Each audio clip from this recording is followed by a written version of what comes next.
projeto desse, com esse tipo de infraestrutura, trazendo tantos profissionais, me comove porque é muito edificante, porque é de uma gentileza enorme. Até o fato de ter sido convidada me parece um grande ato.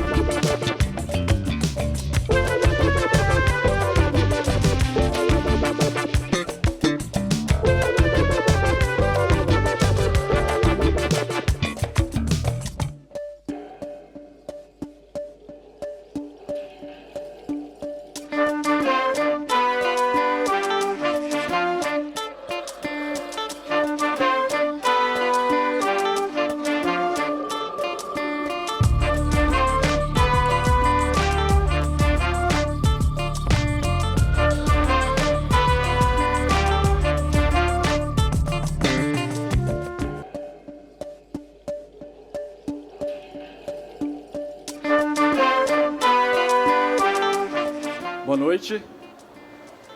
Tudo bem, gente? Eu queria aqui convidar essas duas figuras incríveis e a gente trocar uma ideia aqui. Por favor, Condzilla e Janine.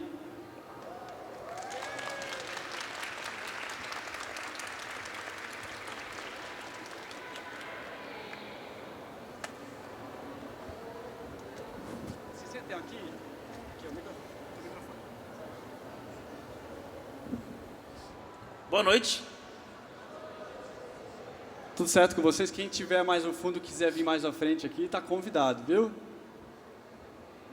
Antes de mais nada, eu queria começar dizendo aqui, agradecendo muito. A gente acabou de ver o vídeo contando um pouco da trajetória dos parceiros. E é muito importante lembrar que cultura no Brasil é sempre um desafio e sem parceiros que acreditem nesse desenvolvimento fica mais difícil ainda. Então, gostaria muito de agradecer a todos os nossos patrocinadores que garantem que a gente tenha um evento tão bonito como temos realizado nesses últimos dias. Sejam todos bem-vindos à terceira edição do Conversarte, encontro multiartes que reúne referências da cultura para debates, conceitos, tendências, inspirações e conexões artísticas. Esse ano o tema Geração Z, o evento mergulhou no universo dos jovens que nasceram em 95 a 2010 e transformou os referenciais dessa galera em uma exposição multimídia e nesse ciclo de debates que vai até amanhã, quando recebemos o muralista Eduardo Cobra e o skatista Lucas Chaparral. Bom, rolou o vídeo aqui e a gente queria muito agradecer nessa terceira edição, naturalmente, a Montenegro, realizada com Lei Federal de Incentivo à Cultura, e a todos os patrocinadores, Britânia, Filco, Sideral Linhas Aéreas e Rumo Logística. Eu creio que os nossos convidados não precisam de apresentações, porque a história deles fala por si só. Estamos diante de duas figuras incríveis. Esta mulher incrível que eu tenho a oportunidade de conhecer há muitos anos e que vem fazendo arte e cultura aqui no Paraná e levando para o Brasil afora.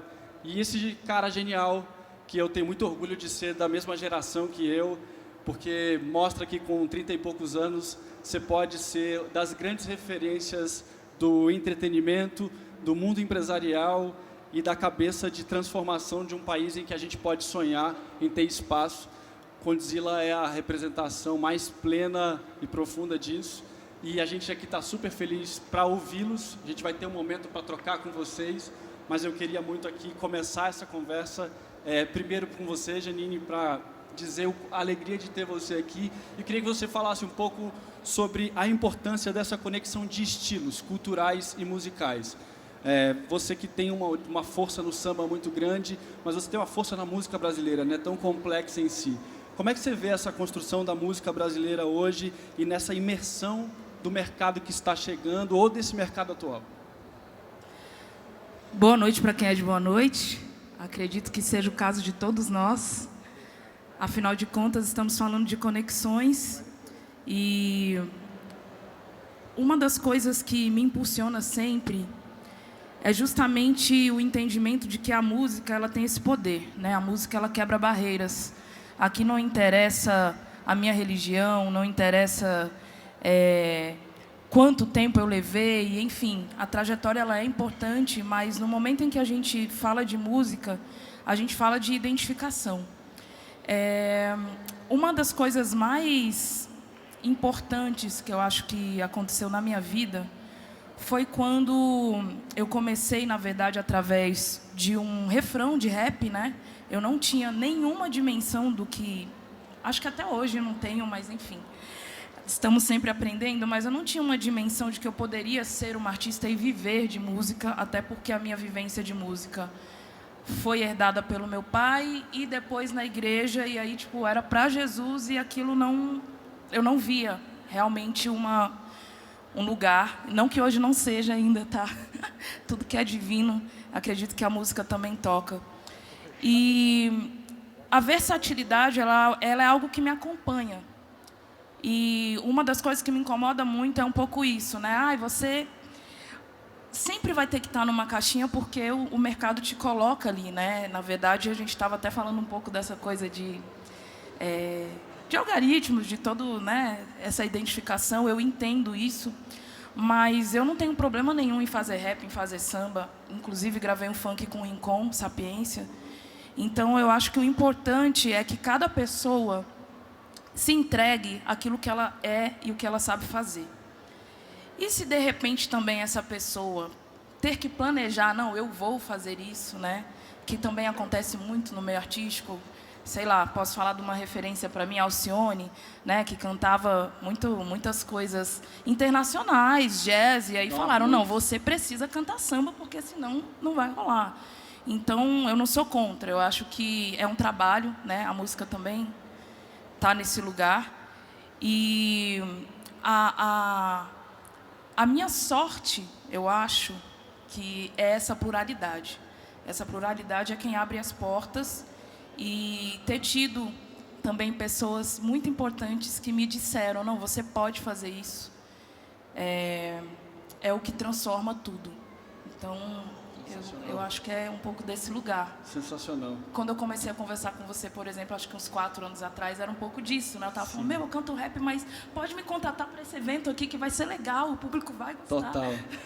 E você tem a matriz da música africana, que é a música brasileira, né? A gente vai falar sobre esse tema aqui no decorrer.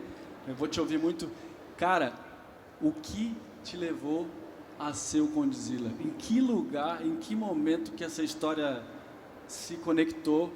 Eu, evidentemente, ouvi o teu podcast com o Mano Brown e sugiro a todas as pessoas, porque é uma aula sobre muitos assuntos de duas grandes figuras brasileiras.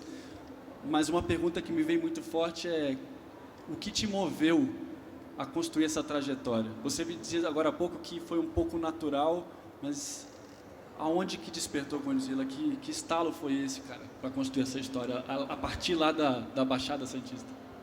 Boa pergunta, porque eu acho que dá para responder isso de diversas formas, assim, diversos olhares. Dá para fazer o recorte artístico, o recorte econômico, recorte por período, mas no final das contas era o seguinte: eu morava numa favela vertical, no conjunto habitacional, no Mangue, ali no Guarujá, litoral de São Paulo, e eu queria sair dali, cara. Morava, tipo, bem isolado, como qualquer conjunto habitacional do mundo, não apenas aqui no Brasil, né? Falei, cara, preciso morar um pouco num lugar melhor, e eu achava que eu não ia ter capacidade de passar em uma boa faculdade pública, ou eu tinha certeza que os meus pais não tinham condição de pagar uma boa faculdade privada. Então, através da arte, eu acreditei que eu pudesse transformar a minha vida e a vida da minha família. Com que idade isso? Com 11 anos. Caraca, com 11 anos você estava pensando que a arte podia transformar a tua vida, velho? Aí eu comecei a cantar rap, aí eu era ruim. Graças a Deus eu era ruim. Eu vi, cara, eu ia te pedir pra cantar um rap, mas você não cantou nem pro Mano Brown, imagina que... Pois é, cara, mas não, pô, cantar um rap pro Mano Brown é covardia, né? Ele falou, pô, canta um aí, mas eu, não vou, acho que melhor não. Aí depois eu comecei a fazer umas batidas de rap, e aí eu entendi também que eu não sabia fazer um acorde, eu só fazia a produção de nota, não de acorde. Eu falei, cara, acho que não é muito esse lance aí não. Aí comecei a trabalhar com design na sequência, e um dos meus sonhos que eu achava que eu nunca ia conseguir era trabalhar com audiovisual. E aí eu procurei algumas escolas de 3D, comecei a fazer alguns cursos de 3D, e aí aprendi a fazer uma chave de fenda e um curso de 3D de uma semana. Falei, cara, que eu vou fazer uma chave de fenda, né? Quero fazer filme como o Transformers. E aí eu pedi ajuda para minha mãe falou que ia me ajudar, mas eu sabia que ela não tinha condição, pedi ajuda para meu pai já falou, cara, eu não tenho como. Eu falei, beleza. Achei uma escola que ensinava computação gráfica em 1 ano, e eu falei, assim que eu tiver essa primeira oportunidade, eu vou estudar nessa escola. E aí eu tive essa oportunidade com 2, 3 meses depois de eu pedir ajuda para os meus pais. Minha mãe morreu, deixou um seguro de vida para mim, um fundo de garantia, ela era professora de educação infantil da prefeitura do Guarujá. Então eu peguei o seguro, o fundo de garantia e fui para São Paulo estudar computação gráfica. E aí depois de um tempo eu comecei a trabalhar com publicidade, desencanei da publicidade, comecei a fazer música, até que eu conheci o Cleiton, tá ali, levanta a mão aí, cara. Curitibano aqui, a gente fez o DVD do Charlie Brown Jr. Caraca. Aqui no Curitiba Master Hall, que ano que foi? 2011. Final de 2011, né? Aí eu falei, acho que é isso aí agora. E aí comecei a fazer uns clipes de funk, eu era o moleque do Charlie Brown. Mas você foi primeiro pro Charlie Brown e depois pro funk? O que eu queria era o seguinte, viajar com o dinheiro dos outros. Queria viajar com o dinheiro dos outros. Falei, mano, vou virar videomaker, tá ligado? Que foi a história de trabalhar com roupa de surfista, não era? É, só que ó, música eu achava que ia ser bem difícil, assim, bem difícil. Eu falei, vou tentar fazer vídeo de marcas de esportes radicais. Que tava na onda a moda dessa palavra videomaker. Falei, então eu vou virar videomaker da Oakley e vou ficar viajando o mundo todo pela Oakley, pela Red Bull, essa era a ideia. E eu comecei a fazer alguns vídeos da turma, dos atletas da minha região, lá na Baixada. Tinha muito surfista lá, eu sou do mesmo bairro do Adriano Mineirinho, campeão mundial de surf e tal. E aí eu falei, tem um monte de amigo que é patrocinado por marca internacional, então vou conseguir viver disso, né? Eu comecei a fazer os vídeos desses atletas e as marcas queriam me pagar com bermuda e camiseta. E aí não dá pra chegar no supermercado e falar, toma essa bermuda. Imagina, na época era Nextel, né? Imagina eu chegando na Nextel com 2 bermudas lá pra pagar a conta. Total. Então, e cara, e aí pra trazer pra você e pra voltar pra Janine, você falou uma coisa que é muito louca, assim. Em que medida você trabalhou com uma natureza de olhar, por exemplo, você está contando ser um baita fotógrafo natural, no ponto de vista de fotografar, escolher estética, né? E Sintonia é a prova disso, tem uma baita fotografia. Eu, inclusive, estava assistindo ontem para rememorar, e até quero depois trazer um pouco mais esse ponto, mas você não nasceu pensando em imagens, você nasceu pensando em arte, e aí... muito na linha que a gente falou, é isso. Então você estava assim, cara, eu estou imerso nesse universo, e desse universo vai pintar, ou se sentiu sempre um cara de estética, de olhar para recortes? Acho que a ideia era tentar representar o meu povo, os meus semelhantes, as pessoas da minha região na tela, era isso. Então, na minha visão era o seguinte, não é porque a gente veio de periferia que a gente tem que consumir conteúdo ruim. A gente tem que consumir um conteúdo bom. Seja um conteúdo musical, um conteúdo de vídeo. Então a ideia era sempre essa. Tanto que quando eu comecei no audiovisual, eu comecei com uma câmera chamada Canon 5D. Uma câmera que era muito revolucionária na época. E como eu trabalhava com pós-produção, eu já conhecia muito de codec, de compressão de arquivo. Então eu descomprimia esse arquivo, tentava tratar ele com mais qualidade possível. Depois eu conseguia comprimir esse arquivo de novo e subir para a internet. Então eu sabia como que tinha que fazer para o vídeo estar em boa qualidade no YouTube. Na verdade, eu só queria trazer uma estética, uma plástica bonita para o nosso público, para a periferia. Então, vou te dar um exemplo aqui. Eu comecei a fazer clipe de funk com câmera de cinema em 2014. Em 2014, a gente fazia 3 videoclipes de funk por semana com câmera de cinema. Então, a ideia já era fazer a arte com uma qualidade foda numa escala industrial. E quando chegou na internet, isso né, aconteceu e virou uma estética muito louca, né? Na verdade, a gente chegou junto, né? Na verdade, a gente chegou junto. E aí, há uns anos atrás, a galera perguntava se o funk tinha sido vanguardista no sentido de olhar lá na frente e hoje conseguir antecipar algum... Não era isso não, cara. É porque a gente não tinha oportunidade de veicular a nossa arte na MTV. Então a gente teve que se virar. O único lugar onde a gente podia distribuir a nossa arte era no YouTube. Só que tem uma coisa que eu gosto de falar muito, que a distribuição é democrática, o destaque não é. Não é todo mundo que vai ter destaque. No top 50 do Spotify só cabe 50. E 50 relacionados. E aí vocês vinham falando da sua carreira nisso. Como é que você olha essa construção que o Conde acabou de falar sobre se comunicar? que tem uma coisa, né, Juninho, que acho que a gente esquece, 70% da população é da base da pirâmide. E falar com a base da pirâmide é conseguir chegar na maioria das pessoas. É chegar onde o Brasil de verdade está. Como é que é esse teu desafio na tua carreira? Quando você vai compor, quando você vai criar, você pensa sobre isso? Hoje você pensa mais? Você mudou? Como é que você olha para isso? Pô, eu quero falar com alguém ou o que vier e depois a gente pensa sobre essa interlocução? Eu tenho uma coisa que eu acredito que realmente, né, que é um dom e que a gente vai lapidando um talento. Hoje eu penso muito aonde eu quero chegar, mas eu não tenho muito essa coisa de, eu vou compor sobre isso. Óbvio, a gente que é criado na rua, alguém fala, fala aqui. Né, esses dias fiz um negócio lá para uma marca lá, a Cláudia Raia está falando. Fala isso aqui, canta. Eu vou cantar, eu vou fazer, porque a oportunidade é essa, eu não posso deixar de fazer, eu tenho que acertar. Não existe... Os erros acontecem, mas para a gente podem ser fatal. Então, assim, eu gosto, na verdade, de deixar que a música me leve até algum lugar. Então, por exemplo, eu estou agora com um disco que é fruto de 10 anos de carreira, na verdade. O DJ Marco Antônio me viu aqui em Curitiba, inclusive, e me falou do Rodrigo Campos, que aí depois fez Criolo, fez Elza e tal. E agora que eu consegui gravar com ele, lançamos 2 músicas e estamos aí galgando para lançar o disco. Mas, enfim, quando chegou o Rodrigo, mas o que você quer falar? Eu falei, olha, eu tenho todas essas músicas, essa é a minha trajetória. O que eu tenho certeza que eu quero é deixar muito claro de onde eu vim, o que isso significa para mim e o poder. Uma outra coisa também muito interessante que acredito que nos conecta, sendo uma mulher negra, as pessoas... E agora, então, a internet também deu esse poder, é muito importante falar sobre isso, mas não é de agora que a gente fala algumas coisas, é fruto do movimento negro. E aí, como que você vai falar? Eu não vou falar, não sei quem levou 5 tiros, tal, não. Eu canto. Meu avô nasceu onde o sol morre e se afoga em fogo em pleno mar. Eu vou dizer, não romanticamente, pode continuar dizendo.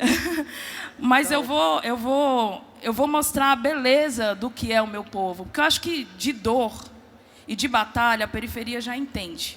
A gente já nasceu sabendo disso, entendeu? Eu quero saber realmente o que é. Sentar aqui, entrar ali, então tá bom, eu vou passar aqui o meu bom débito, eu vou tomar agora o meu bom vinho, a minha boa champanhe e compartilhar, porque isso também é uma coisa que a gente carrega, né?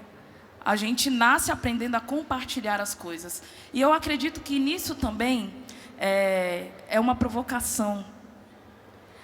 Porque é muito legal toda essa explicação, mas eu acredito que se o funk ou a música preta brasileira, que é o que eu gosto de dizer que eu canto, está onde está, é porque para a gente é normal compartilhar. A gente bate na porta da vizinha, pede o açúcar, pede o arroz, está tudo bem. Então, se ele fez um clipe, o fulano cresceu comigo, cara, olha lá, o cara tá chegando. Vamos compartilhar, cara, o Conde, sabe? A Janine e tal. Mas eu ia nesse lugar. Vocês dois. É um senso de comunidade, né? Exatamente. Mas eu ia perguntar para vocês dois. E a gente... Os 3 aqui militam na música há muito tempo. Tem generosidade na cena, na perspectiva da vida profissional? Tem esse compartilhamento para uma carreira, ele acontece na prática? Ou existem as 2 coisas? Então já comecei com polêmica real, né? Cara, eu acredito que sim. Naturalmente tem uma competição também, que eu acho que é super saudável. Mas tem muita parceria também, cara. Tem muita parceria.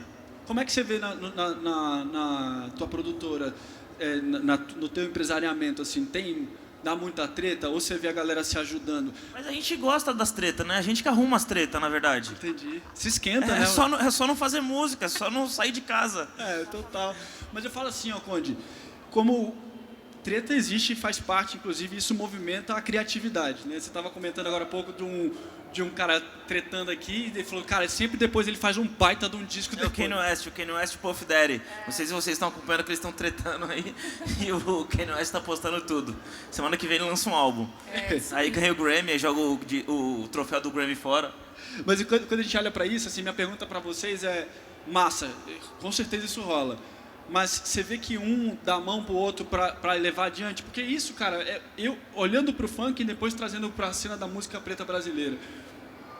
O parte do sucesso do funk é de uma união ou mesmo de um movimento natural, periférico, tão forte que quando alguém sacou, pá, aconteceu? Tudo isso junto. Saquei. Tudo isso junto. Então, eu tive 2 contatos com o funk. O primeiro foi na Baixada Santista, ali no começo dos anos 2000. E aí, foi a primeira vez que eu ouvi. E trabalhar profissionalmente eu comecei em 2011. Quando eu comecei em 2011, já tinha o funk na capital de São Paulo. E muita gente achava que o funk só era no Rio. E aí aconteceu uma coisa que eu acho muito importante. Eu gosto toda vez que eu tenho a oportunidade de trazer esse tema. Teve uma coisa que aconteceu nos Estados Unidos, que foi quando o Aerosmith fez um videoclipe com o Run DMC. Isso foi muito importante, porque ali marcou que o hip hop era uma cultura, que o rap era um gênero musical. Ali eram os brancos endossando uma arte preta. A sensação que eu tenho aqui no Brasil e em São Paulo, em especial, quando o Emicida, que apresentava o programa lá do B na MTV, ele veicula o videoclipe do MC Guimê, Tá Patrão, na MTV, era o rap de São Paulo falando, o funk de São Paulo existe. Então eu cheguei exatamente nesse momento aí. Inclusive era um videoclipe que eu tinha dirigido pro Guimê, né? Isso é uma parceria. Isso é a gente reconhecendo a gente mesmo. Inclusive, no Sintonia é muito isso assim, né? Quem é de periferia aqui teve a oportunidade de assistir Sintonia deve com certeza ter se conectado com 1 milhão de histórias ali. E a ideia era essa mesmo. A ideia era, como você falou, é um retrato. Não fiz nada além de um retrato. Inclusive a gente foi muito criticado por isso até lançar o conteúdo e o conteúdo ser o topo das paradas de sucesso aí, né? Sintonia foi a série mais assistida da Netflix em 2019. Quarta temporada, né? Tá filmando a 4ª temporada agora. Eu colaborei, eu maratono, tá? Quero te dizer. Mas eu queria... a gente vai falar sobre roteiros, sobre narrativos, mas eu queria te perguntar sobre essa generosidade. Porque eu gostaria que a gente tivesse aqui muitas horas, aqui, mas eu sei que o Condzilla tem tempo. Mas assim, e a gente também, mas sobretudo para a gente poder aproveitar ao máximo. Quando a gente olha para essa generosidade, a indústria carece disso ou ela tem, o que falta é investimento para que essa generosidade apareça mais? Quando eu comecei a entender que existia ali algumas rixas e algumas disputas, isso foi um pouquinho chocante, porque a música para mim veio por um outro viés, né? Tipo assim, eu comecei a fazer e depois entendi que aquilo poderia ser meu ganha-pão e hoje encaro também como um negócio, enfim. Mas hoje eu concordo, eu tenho um amigo que ele fala, vamos pensar aí, que escândalo a gente vai arrumar para você? Aí eu fico, para com isso. Ele só tá faltando isso, nega. Mas enfim, sobre generosidade, se não fosse... Já falar um pouco sobre isso depois. Se não fosse generosidade, eu não estaria aqui, porque foi uma pessoa que olhou para mim e disse que eu poderia cantar, que me convidou para fazer um feat. E quando eu cheguei para gravar, os caras falaram, não, você é foda, eu vou te dar 10 beats e lançou um EP. Só que assim, eu nem sabia o que eu estava fazendo, entendeu? Ótimo, até agradeço por um lado. E se eu tenho o meu primeiro disco, ele só foi, né, possível por pessoas, pela rede que eu tenho de fãs, de amigos, e posso dizer aqui o nome de 2 artistas, Tássia Reis e Carol Conká. Quanto falta, o que falta? Não, eu vou dar assessoria de imprensa, eu vou masterizar, eu vou não sei o quê. Então, assim, eu, Janine Matias, não posso reclamar ou dizer qualquer coisa contra isso. Já existiu... Mais uma vez, a parceria. Já existiu a generosidade. Aula, total. Não, vocês provaram na prática que ela existe. Sim, já existiu também o outro lado, de tipo, pô, ela tá chegando demais, aí eu falo, mas tá, também tudo bem. É o sorriso de quem conhece isso de perto. Não, só queria ressaltar a Carol Conká e o quanto de amigos que eu tenho aqui em Curitiba, o quão importante Curitiba é pra cena, né? Então, Nave, Laudes, toda essa galera aí, a Nath... Pesada, turma pesada. Cara, tatu que eu tenho aqui foi quando eu cheguei e conheci a Nath. Turma pesada. Mas, cara, isso é uma parada louca, porque há muito tempo a cena, desde lá atrás, né? Pô, beat pra D2, eu lembro antes de D2... Quer dizer, né, o D2 já é grande há muito tempo. Mas eu acho que Curitiba reconhece pouco esse espaço. Vou dar um exemplo. A música eletrônica aqui me parece muito mais consolidada, muito embora quando a gente olha para essa estrutura do rap, do hip hop e do funk, cara, a gente tem uma história muito forte aqui. Mas eu acho que a cidade não reconhece tanto assim. E eu vejo que isso em São Paulo aconteceu. Como é que vocês enxergam essa cena aqui? Teu sorriso talvez responda que você sinta isso também. Qual a leitura de você? Eu sei que você está de fora, mas você é um grande analista de cena, cara. Cara, falando de cena, a gente não está falando de cena regional, né? Eu acho que quando você está trazendo cena, é uma cena Brasil, uma cena nacional. Naturalmente, todas as plataformas gravadoras e empresários vão olhar para a maior praça, que é onde vai sair a maior parte da receita, que é onde vai bancar a conta de tudo isso, entendeu? Então, do mesmo jeito que tem esse olhar aqui no sul, Curitiba e tudo mais, a gente pode falar também de Recife, a gente pode falar também da Bahia, enfim, uma porrada de Brasil. lugares que tem talento pra caramba, mas o eixo Rio-São Paulo é onde está concentrada a maior parte da audiência, então naturalmente vão olhar mais para lá, né? Se eu não me engano, São Paulo, a região metropolitana, tem 22 milhões de habitantes, então se pegar quantos artistas a gente tem aqui hoje? São Paulo está no ranking de vocês no Instagram, do Spotify, como a praça que mais tem ouvintes? Mais audiência? Está no top 5 ali? Vocês têm acesso no Insta e no Spotify. São Paulo está no top 5. Porque tem mais gente, pô. Total. No meu está. Total. Cara, e olhando para isso, eu queria trazer um ponto que, enfim, a gente tem vários temas para tratar aqui E falando de... Eu não sou de São Paulo, tá? Sou de Santos. Mas você gosta do Guarujá. Eu nasci em Santos e cresci no Guarujá. Fiquei no Guarujá até meus 23. E aí moro em São Paulo tem, acho que uns 8 anos.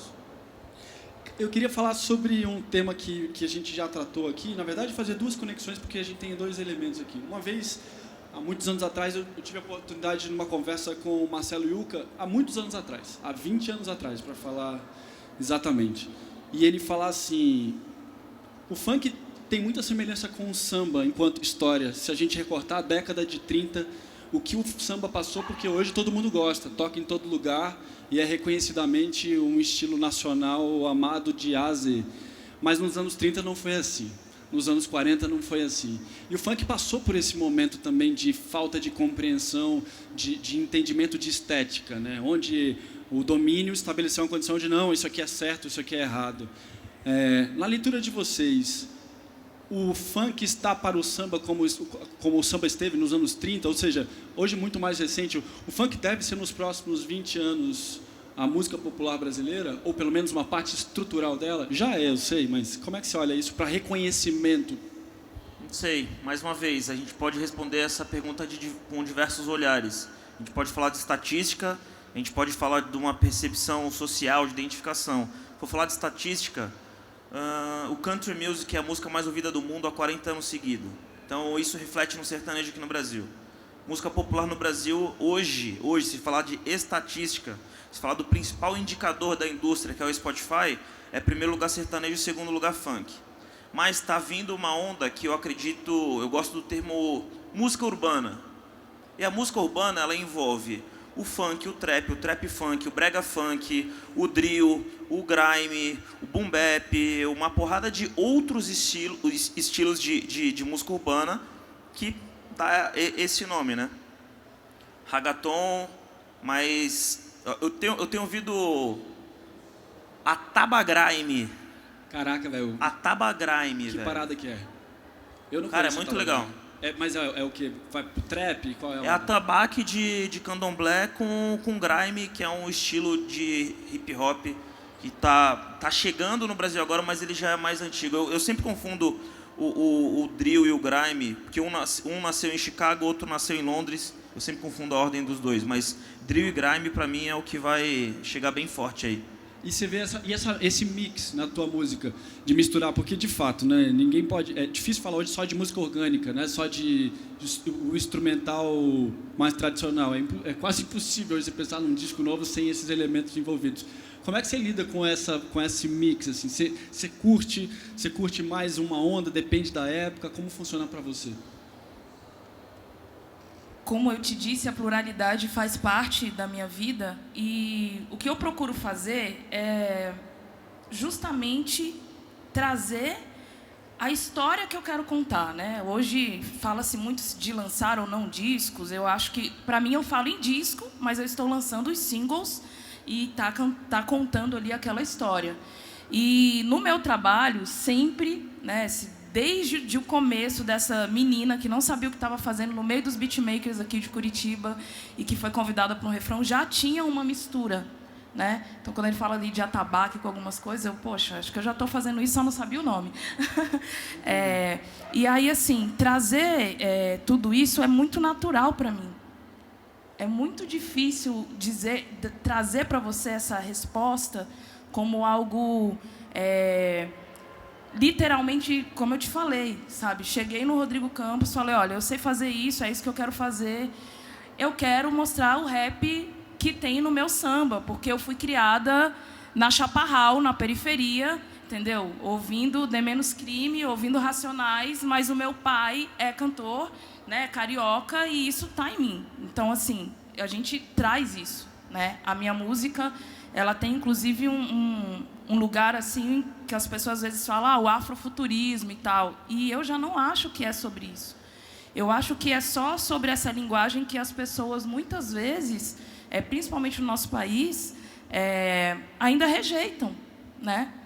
Porque, para mim, é natural, sei lá, comer uma maionese ouvindo um batidão. Isso é natural para mim. Eu vou para casa da minha mãe e o meu irmão mais novo está ouvindo funk. Inclusive, é ele quem senta lá no canal e vai me mostrando as coisas. Tipo, é muito natural. Mas rolam uns preconceitos de estética, assim, né? E eu acho que, dentro de quem ouve música mesmo, quem trabalha com música, e eu acho que isso só vai contra, né? Como você está falando, não tem limite.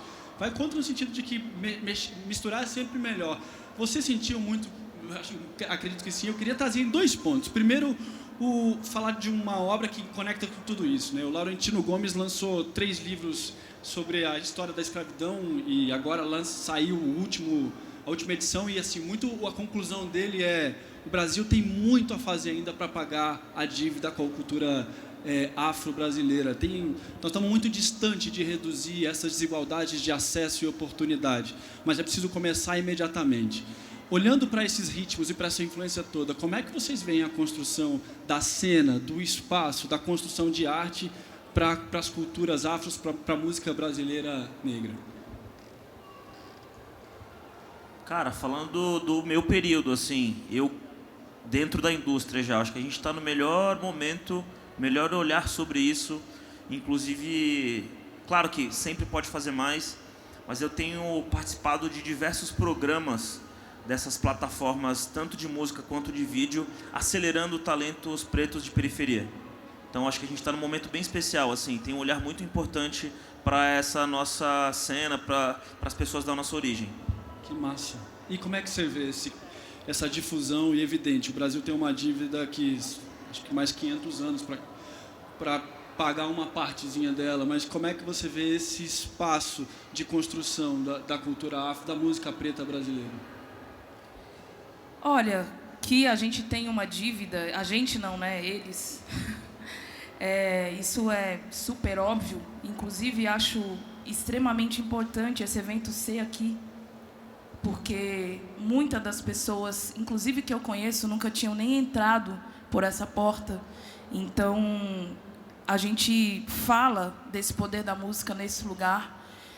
A existência de um cara com a visão do Condzilla, por exemplo, para mim, já é, na verdade, um posicionamento de uma tomada de poder. Porque, inclusive, isso é um dos versos que eu tenho, né, do funk que eu gravei com o Rincon, que é: nasci soberana preta, não me iludo com poder. Porque ter poder não é a questão é o que você faz com ele. Né? Então, ele está ali para provar que ele está ganhando o bom dinheiro dele, muito obrigada, mas que ele está trazendo o poder e a soberania do que é comer, beber e dormir bem para várias famílias. Então, isso, para mim, é o real poder. O resto é corrupção. E eu acredito que a música, ela tem esse papel. É isso que me levanta todos os dias. Não é outra coisa. E às vezes as pessoas me perguntam: mas você já podia estar... Você conhece fulano, conhece ciclano? Conheço, cara. Fez parte da minha trajetória. Nem eu sei explicar. tá tudo bem. Isso, para mim, é uma confirmação de que eu deveria realmente estar aqui. Acredito que tenho potencial para muito mais, acredito, com certeza. Mas o que nos difere ainda são as oportunidades. Em meio a 10 anos de carreira, até estava conversando ali com ele, comentando, eu vou para o meu 3º videoclipe, o primeiro com um aporte de fato, sabe? Então, assim, eu acredito que nós já estamos numa revirada, porque, assim, ter uma mulher preta, mãe, periférica, sentada nesse lugar, falando, ter, né, o Condzilla que, querendo ou não, eu nem sei se ele gosta disso, mas eu vou falar do que eu enxergo, né? Ele está aqui representando um povo, e eu acredito que, como ele falou, né, não era algo, eu vou fazer isso, sabe? A gente começa muito mais pelo que a gente deseja de mudança. E depois, né, sei lá, a galera fala uma coisa que eu não curto muito também, a gente até tá com uma marca e tal, mas fala, empreendedorismo. Cara, eu cresci vendo a minha avó fazer salgadinho para vender, tipo... Para mim, esse termo já era, cara. Eu cresci fazendo isso. Feminismo, mano, já cresci. O Celso Ataíde tem uma frase muito boa no Expo Favela, que a gente estava lá junto, o Celso falou, cara, o empreendedor é o cara que desenrola, né? Ele fala muito da... Exato. Pô, eu desenrolo há 20 anos, irmão. Sim, tu é empreendedor, só não tem esse nome bonito. Mas o desenrolar é isso, né? Fazer a vida acontecer. Eu entrei aqui e encontrei um cara que ele me deu uma oportunidade quando eu cheguei, porque eu não sou de Curitiba e tal, e queria trabalhar e, enfim, queria pagar lá minhas contas, toda essa coisa. Acabei ficando na cidade e ele foi quem me empregou. Mas quando eu entrei na loja, eu nunca vou esquecer, e eu não sabia o que era um trench coat. Uma cliente entrou e aí ele sacou assim, mas eu estava desenrolando. Tipo... O que é o quê? Um trench coat, né? Um casaco e tal, tipo... É como se fosse um sobretudo com um corte de alfaiataria, mais, né, organizadinho. E aí ele olhou para mim e ele falou, gente... Ele me deu uma filmada e eu mostrando várias outras coisas. Aí ele falou assim, atendi, fiz uma boa venda, muito obrigada. Tanto que depois, enfim, conheço boa parte de uma galera aqui porque sabia desenrolar. Então, aí ele veio e me ensinou muitas das coisas que hoje eu sei um pouco de moda, que também me ajuda, né? Fiz agora ali, né, fomos destaque no São Paulo Fashion Week, mas, assim, isso é fruto também de uma pessoa que saiu da periferia, que ia para a Feira da Ceilândia. Mano, se você está na Feira da Ceilândia e você desenrola lá, você desenrola em qualquer lugar. Tem faculdade melhor que essa, né? Desculpa, mas não tem. Se sem dinheiro no bolso você conseguia fazer o cara levar ali alguma coisa para você, imagina. Isso é verdade. Não é? Então, é um pouco desse lugar. Assim. Eu queria abrir para perguntas. Imagino que, né, muita gente, muitos artistas aqui com dúvida e com a oportunidade de falar com essas duas figuras incríveis. Alguém quer fazer alguma pergunta aqui, por favor, levante a mão. Ali temos um brother. Você pode levar lá o microfone, por gentileza? Obrigado. Teu nome, irmão, e aí pergunta para nós, beleza? Salve, salve, Mano Capu. Salve, Janine. Salve. Beijo, preta. Salve, Conde. Firmeza, mano. Parça, eu tenho uma pergunta pro Conde. Primeiro eu quero falar uma parada sobre esse lance do eixo Rio-São Paulo, uma reflexão, que o eixo Rio-São Paulo, ele é feito por pessoas e por empresas. Você é humano que você quebra o eixo Rio-São Paulo porque você conta a história que eles não queriam ouvir, a história da perifa. Esse eixo Rio-São Paulo, ele é uma... Quem está em São Paulo fica imaginando que está num lugar de privilégio, mas quem está na periferia está ligado que esse privilégio não existe. Assim como eu e Janine sabemos quem são as pessoas que circulam em eventos curitibanos, quem são as pessoas que não circulam devido a pessoas e empresas. Então a gente tem que tirar essa fantasia da nossa cabeça, achar que a gente está num lugar de privilégio quando a gente sempre está na margem, né? Quando eles querem nos centralizar, eles nos trazem para lugares... que a periferia não consegue chegar.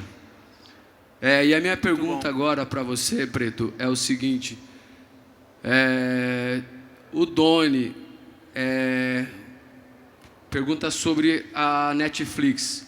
Eu também sou roteirista e tal, sou do audiovisual preto brasileiro. E a minha pergunta é sobre o Doni ser um personagem branco, vindo de um ritmo que é o funk, que é um som preto de periferia, que a gente já sabe da luta que o funk passa, acho que não preciso fazer muita resenha. Mas qual foi a escolha para ele ser um homem branco, parceiro? Essa é a minha pergunta para ti. Ótima pergunta. Acho que a gente pode ficar a noite inteira aqui falando sobre isso. Sucesso para você, mano. Pra nós. É nóis, Pretão, é nóis. Cara, muitas coisas. Primeiro, mostrar que o funk nasceu na periferia, o funk brasileiro, o funk carioca, nasceu na periferia, mas já expandiu. Hoje virou indústria. E o fato dele ser um branco, na verdade, eu sou todos os personagens ali e me identifico com alguns deles em alguns momentos. Então, por exemplo, minha mãe era uma mulher preta, minha mãe faleceu em 2008, uma mulher preta, professora de educação infantil. Às vezes ela dava aula numa escola particular e às vezes eu conseguia estudar em escola particular como bolsista, porque a minha mãe era professora e eu morava na favela. Então, na favela, eu era o playboy porque eu estudava em escola particular, sendo que eu era bolsista porque minha mãe era professora. Na escola, eu era o favelado que o moleque veio lá do Mangue, 40 minutos de bicicleta para chegar até a escola. Então, eu quis mostrar um pouco disso. Quis mostrar uma outra coisa também, que tem muitas camadas de favelado, muitos perfis de favelado. O MC Doni ali naquele enredo ali, ele é o playboy da favela, ele é o filho do maior comerciante ali daquela região, é o filho do cara que tem a condição de pagar uma escola particular.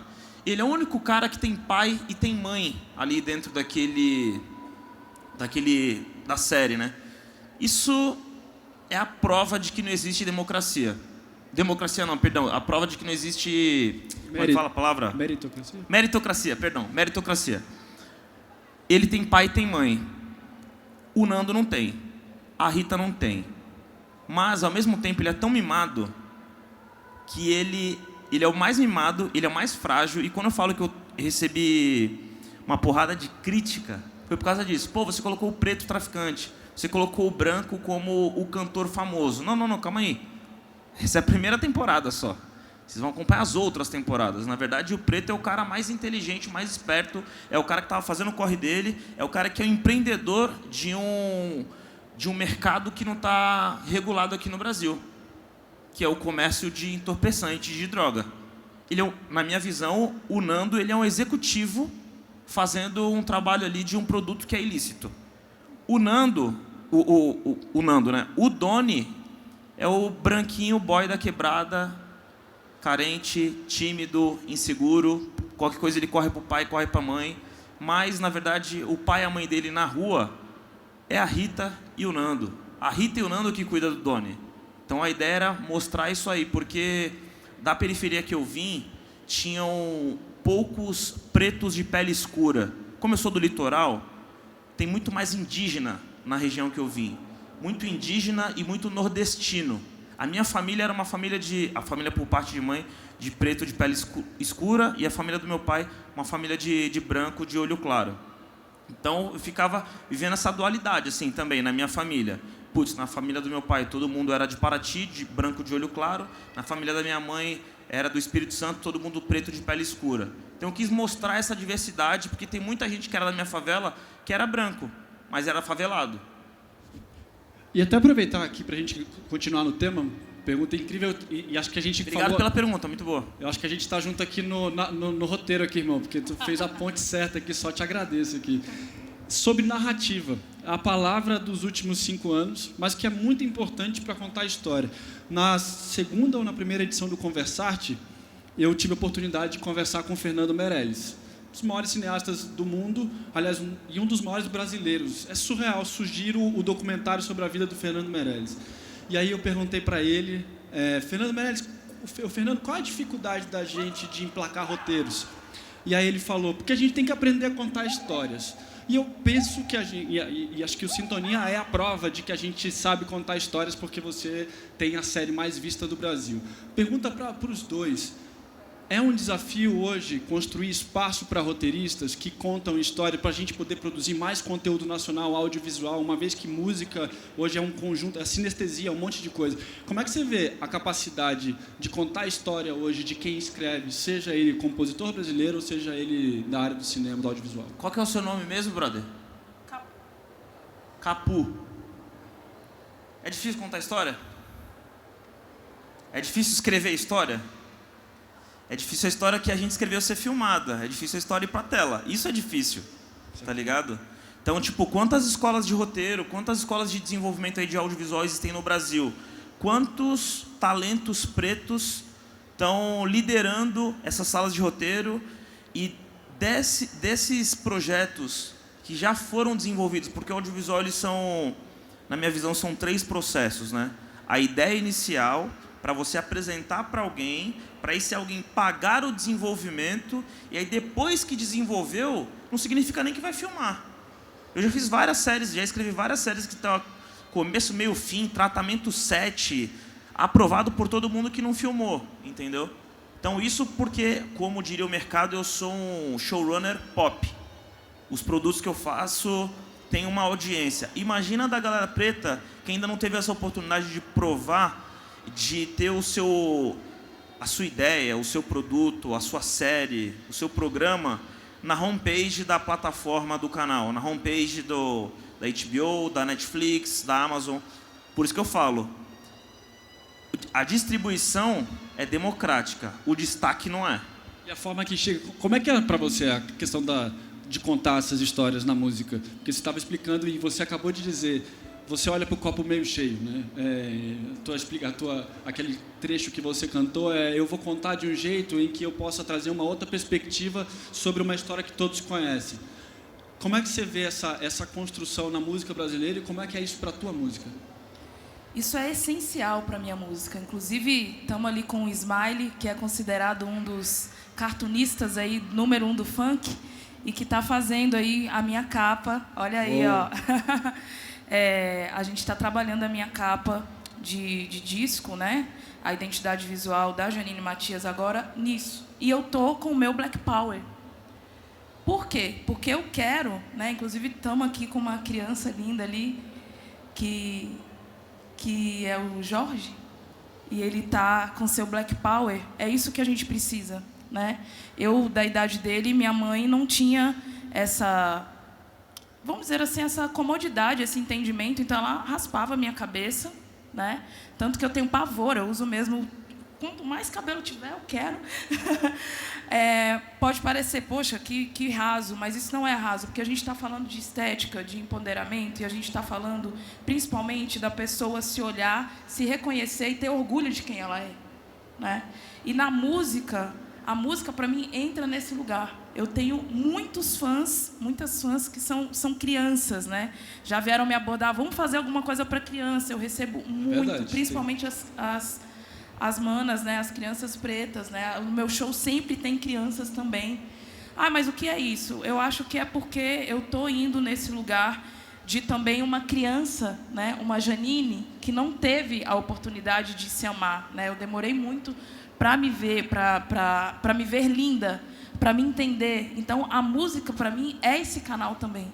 Ela é esse canal de demonstrar, né, a beleza do nosso povo, o lugar, né, de enaltecimento que a gente precisa. E, bom, acho que também está à prova aí, né, várias... Se a gente sair aqui, inclusive, né, dar uma andadinha aqui, a gente vai ver, por exemplo, sei lá, roupas com que antigamente, né, jamais entraria uma pichação. Sim, né?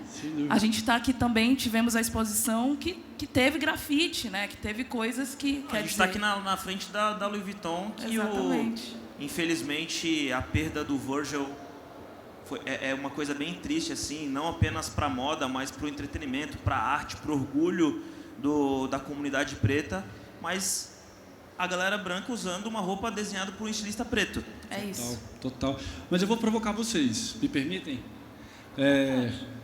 Vim vestida para isso. Estou com roupa... Não, eu vou provocar em um segundo, numa perspectiva. Primeiro,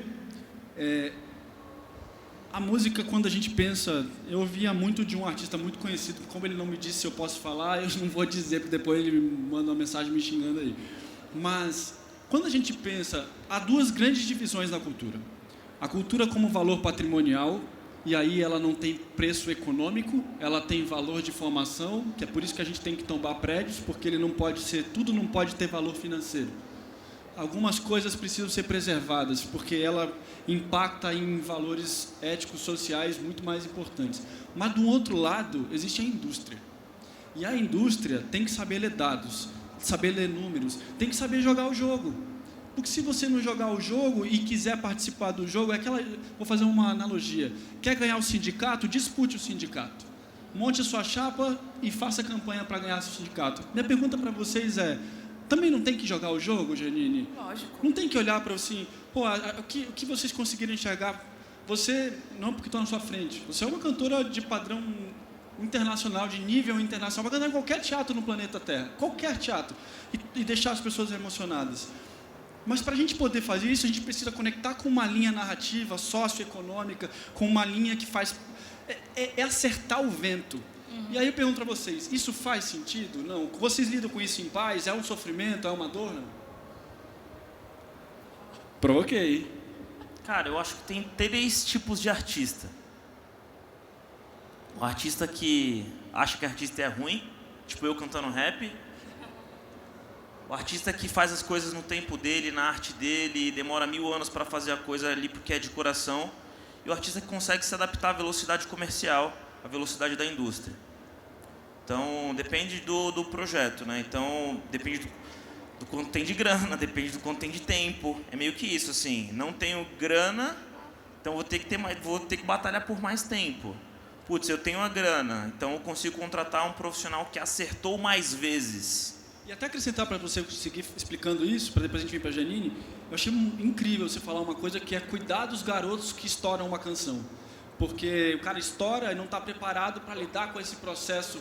Você continua fazendo isso ainda é fundamental? Como é que você vê isso? Cara, é um casamento, né? A gente celebra um contrato com talento e fica investindo ali naquele projeto, naquela empresa, onde o sócio, o dono principal do produto é o artista. Então, sei lá, eu costumo falar pro Kekel. Eu chamo ele de Keldson, que é o nome dele. Keldson, você é o dono do MC Kekel e me contratou para ser o teu agente e te ajudar a tomar decisão baseado na experiência que eu tenho de experimentar muito, errar muito e saber onde você erraria menos, talvez, que acertar sempre a gente não vai conseguir. Eu tento falar isso para todos os artistas, né? Não sou teu paizão, não sou teu irmão, cara, eu sou teu sócio nesse projeto aqui, se deu errado a culpa é tua também. E para você? Como é que você olha para isso, assim, nessa questão de preparação, nessa provocação? Você deu uma olhada aqui, olhar para isso enquanto modelo de... Você falou do Criolo que você trabalhou com ele. O Criolo já tinha gravado, todo mundo acha que ali o Nó da Orelha foi o Criolo acordou e fez Nó da Orelha e explodiu, estava de boa em casa. Cara, o Criolo já tinha gravado tipo 12 discos antes, uma carreira trabalhando dentro de São Paulo e ele acertou numa linguagem, né? Inegavelmente, quando você tem aquele casamento perfeito da sonoridade, o Criolo, pá, eita, a galera acordou com mistura de sinestesias. Como é que é isso para você? Olhar nessa construção e entender, cara, é um business, velho. Aqui é meu ganha-pão, é meu coração, mas eu tenho que olhar para negócio como qualquer negócio. Dói isso, não? Isso não dói, isso para mim é maturidade. Eu não posso dizer que eu me arrependo, porque eu me orgulho muito da minha trajetória, mas eu posso dizer sem vergonha alguma que fazem, na verdade, 3 anos que eu realmente me entendo como um negócio, né? E aí agora sim estou construindo uma narrativa, pensando, aliás, construindo não, entendendo a narrativa que eu já carrego, porque, né, ser o que eu sou já é vários desdobramentos, mas isso, inclusive, é algo que é muito sério, né? Porque eu fui criada ouvindo que dinheiro não era bom, né? Que, enfim, fulano se vendeu, lógico que eu vou me vender. Sim, é assim que o mundo gira.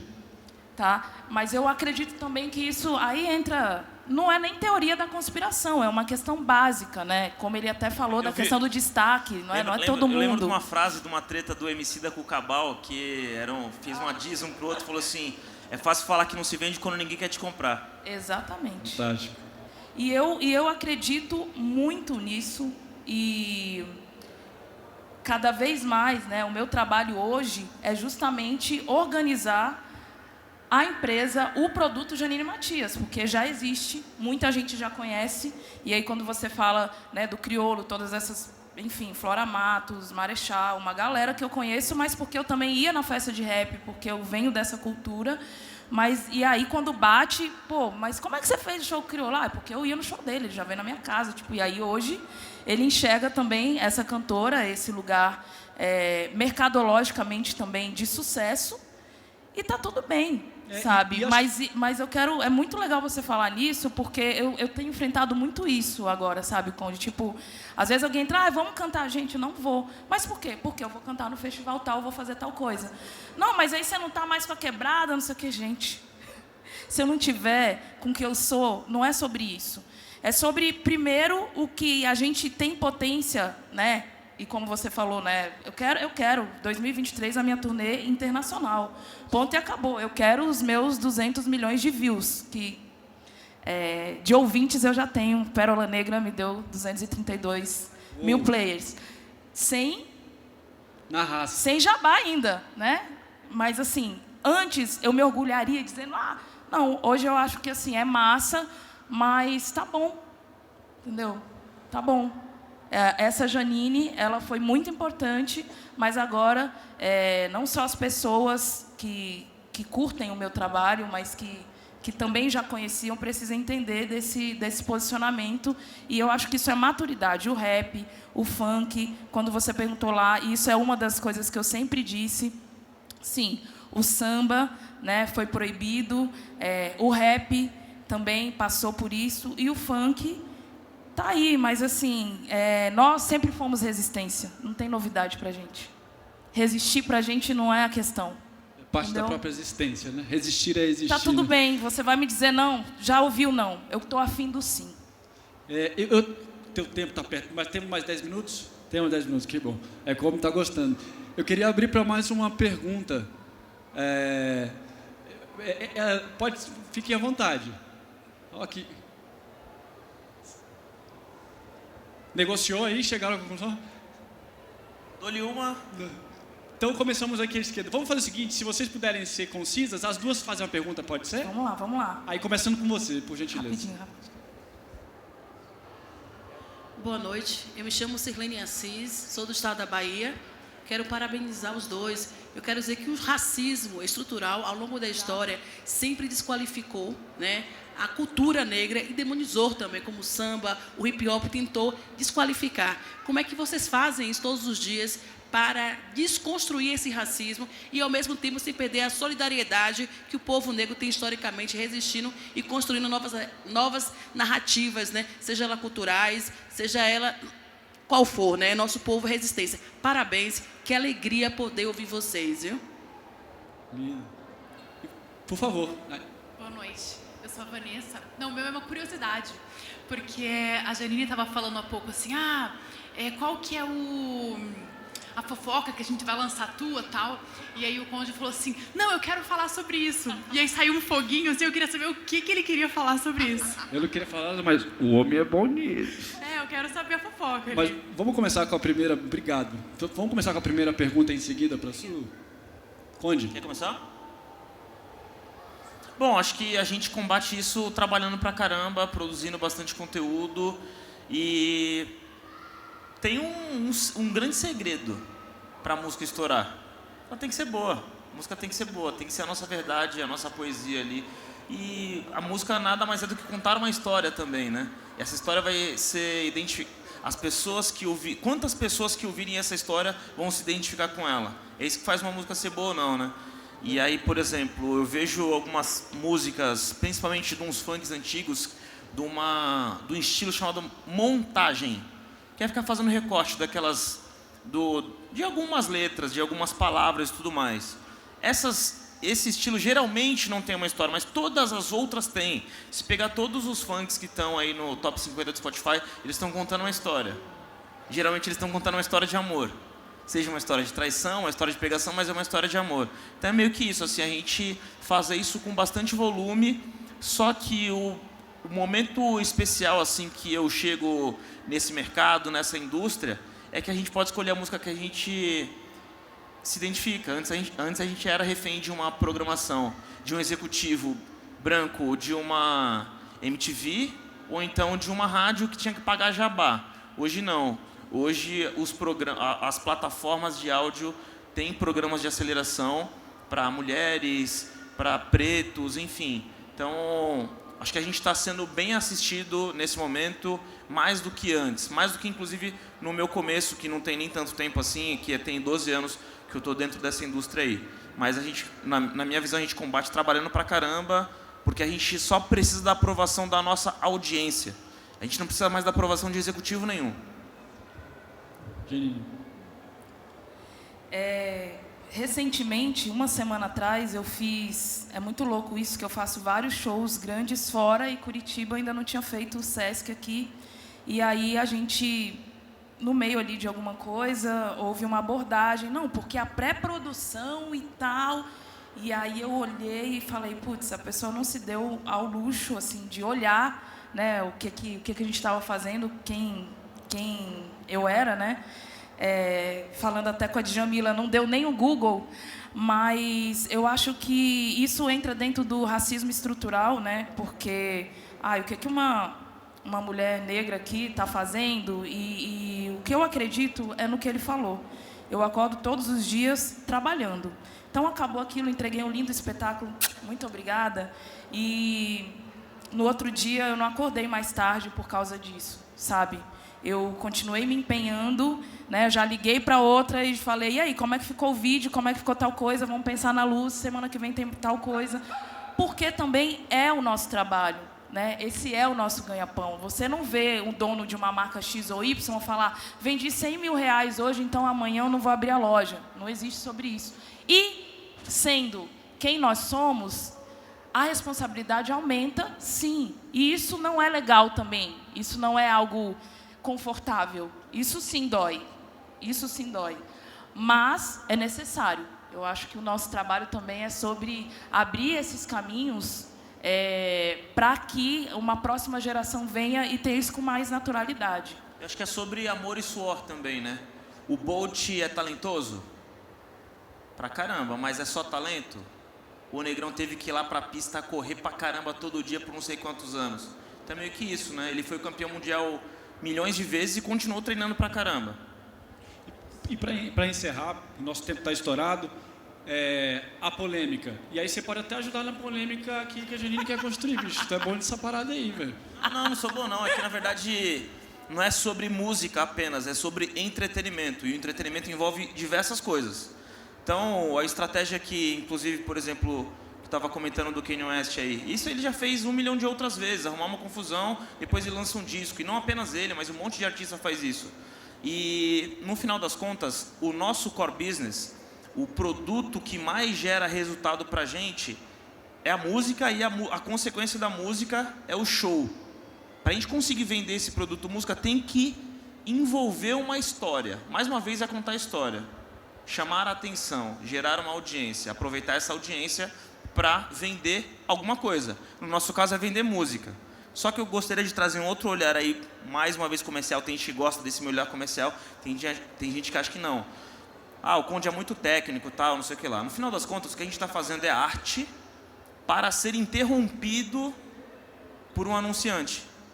Então, quem é que está pagando as nossas contas no YouTube e no Spotify? É um anunciante, é uma marca comprando espaço de mídia através da nossa arte. A gente cria conteúdo, seja de música ou seja de vídeo, para ser interrompido por um anunciante. Fantástico. A gente está chegando ao fim. Gostaria de ficar muito mais tempo aqui com vocês. Eu quero agradecer do fundo do coração pela oportunidade, dizer que é para a gente motivo de muita alegria poder aprender com vocês, desejar muita sorte nessa caminhada para você, e eu quero muito... Me diz aí que país você vai para eu começar a juntar um dinheiro e te ver lá nesse país e te ver aqui também. Vamos começar por Portugal, já dou spoiler. Aí, você vai brilhar muito, Janine, você merece por tudo que você faz, pela música e por tanta gente incrível aqui de Curitiba que se espelha em você como uma referência. Muito, muito obrigado mesmo. Conde, sem palavras, cara, você tem 30 e poucos anos. E eu sempre falo que uma das carências do Brasil são de referências inovadoras, disruptivas, negras, que possam conectar a lógica de que é preciso dominar o mercado de uma forma diferente para construir um novo mercado. E acho que isso poderia ter um sinônimo, poderia se chamar isso que eu falei, poderia se chamar Condzilla. Você é um cara fantástico e a gente é muito, muito agradecido de você ser brasileiro, cara, de fazer essa história. Muito obrigado mesmo, viu? Obrigado, tamo junto. Obrigada. Obrigado, gente.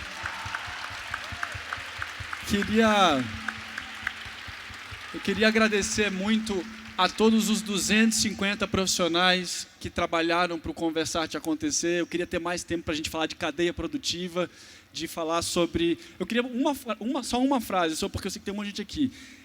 Fora de ser cantor ou ser artista, qual é o lugar de espaço hoje no mercado para quem gosta de trabalhar com isso, mas não necessariamente artista? Tipo, se você falasse assim, 2 tendências, cara, investe nisso e nisso, isso tem espaço aqui. Tecnologia e produção de conteúdo. Animal. Temos aqui, com certeza, boas pessoas para construir essa história. Janine, muito obrigada. Conde, muito obrigado. E não é só estar na frente das câmeras, mas você pode ser um advogado de conteúdo. Animal.